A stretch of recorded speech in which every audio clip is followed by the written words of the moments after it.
আম্মের কি শান্তি না হর বরের মানের লাগে থা লাগে কি সুন্দর স্বামীর লাগে একলা একলা সংসার করে শান্তি ওই যে এক জামাই দেখতেছো ওইটার মধ্যেই তো 3টা শাশুড়ি 2টা শ্বশুর 5টা ননদ 5টা দেবর বসবাস করে। সকাল থেকে শুরু হয়ে যায় তার ফরমাইশ দেওয়া, এইটা রান্না করো ওইটা রান্না করো, নাস্তা এটা খাবো না তো ওইটা খাবো, দুপুরে কি রান্না করলা, সন্ধ্যায় কি রান্না করলা, রাতে কি রান্না করলা, শুধু একটার পর একটা ফরমাইশ দিতেই থাকে। তার খাবার রেডি রাখো, কাপড় রেডি রাখো, এইটা কই ওইটা কই, এইটা পাই না সেইটা পাই না, এইটা দাও ওইটা দাও সেইটা দাও, মানে মাথাটা খারাপ করে ফেলায় সারাদিন। হাত টিপা দাও, পা টিপা দাও, মাথা টিপা দাও, গতর টিপা দাও, মানে সব জায়গায় খালি টিপা দাও, তারে শুধু সারাদিন সেবা করো।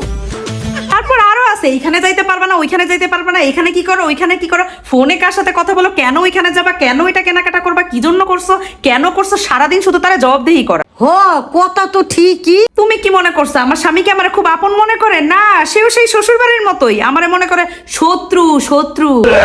আর কথায় কথায় শুধু তার ফ্যামিলির জন্য কি করছি, তার মারে ফোন দাও, তার ভাইরে ফোন দাও, বোন রে ফোন দাও, ফুপুরে ফোন দাও, খালারে ফোন দাও, খালুরে ফোন দাও, মানে তার 14 গোষ্ঠীর সব খবর আমি রাখিস, তার কিছু করা লাগবে না। আসলেই তো তার ফ্যামিলি আমার ফ্যামিলি কিছু না, তার ফ্যামিলির নামে কিছু একটা বইলা দেখো, তখনই তার আসল চেহারাটা বেরোবে।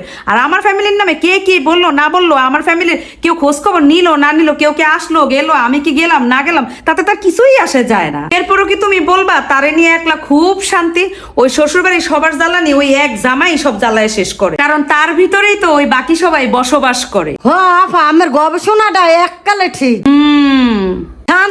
শান্তি নেই এগোরে লই আসলেও শান্তি নেই।